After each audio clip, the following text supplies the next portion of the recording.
কারাগার থেকে হবিগঞ্জ ৪ আসনের সাবেক এমপি ও সোশ্যাল মিডিয়ার সেলিব্রিটি ব্যারিস্টার সৈয়দ সাইদুল হক সুমন দুইটি চিঠি লিখেছেন। এর মধ্যে একটি তার মাকে উদ্দেশ্য করে, অন্যটি বোন, এক ভাই ও বোন জামাইদের উদ্দেশ্য করে লেখা। গত ১৭ ডিসেম্বর মঙ্গলবার সন্ধ্যায় তার লন্ডন প্রবাসী ভাই সৈয়দ সোহাগ হক তার ফেসবুক আইডিতে সেগুলো শেয়ার করেছেন। মায়ের কাছে প্রেরিত চিঠিতে ব্যারিস্টার সুমন উল্লেখ করেন, দোয়া রইল, আমাকে নিয়ে কোনো দুশ্চিন্তা করবেন না, আল্লাহ যা করেন ভালোর জন্যই করেন। প্রথমে একটু কষ্ট লাগতো, এখন ঠিক হয়ে গেছি, নিয়মিত নামাজ, কোরআন শরীফ পড়ি। বাংলা তর্জমা করা কোরআন পড়তে অনেক ভালো লাগে। আপনি নিজের শরীরের প্রতি খেয়াল রাখবেন। সারা জীবন আপনাকে বেশি কষ্ট দিছি, অনেক মোটা বাচ্চা হওয়ার কারণে আমার জন্মের সময় আপনাকে কষ্ট দিছি। এই ৪৫ বছর এসেও আপনার টাকায় আমার পরিবারে বাসা বাড়া হয়, এর চেয়ে আর বেশি কি এক মায়ের কাছ থেকে নিতে পারি? আপনার জন্য দোয়া রইল। যে বয়সে আপনাকে আমার সেবা করার কথা, সেই বয়সে বরং আপনারাই আমার পরিবারকে দেখতেছেন। আল্লাহর কাছে আপনার জন্য সুস্থ লম্বা হায়াতের জন্য দোয়া চাই।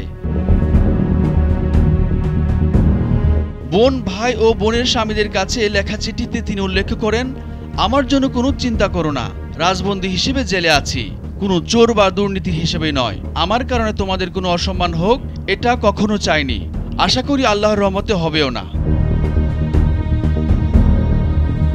চিঠিতে তিনি আরো উল্লেখ করেন, অনেকে বলে আপনার কি সম্পদ আছে, দীর্ঘদিন জেলে কিভাবে খরচ চালাবেন? আমি উত্তর দেই, আমার বেশি সম্পদ না থাকলেও ৫টি বোন আছে, একটা ভাই আছে, এটাই আমার বড় সম্পদ।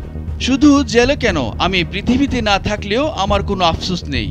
বোনেরা আমার পরবর্তী প্রজন্মের জন্য তোমাদের চেয়ে ভালো অভিভাবক আর কেউ হতে পারবে না। তোমাদের জন্য অনেক অনেক দোয়া রইল।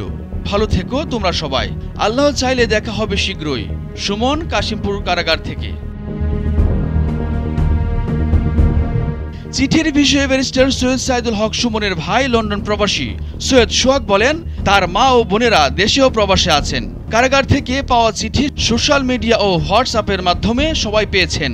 আমরা সকলে আজ আবেগে আপ্লুত।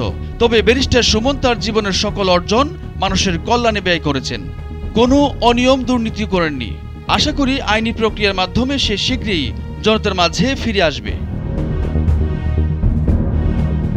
সাইদুল হক হবিগঞ্জ ৪, চুনারুঘাট ও মাধবপুর আসনের সাবেক সংসদ সদস্য।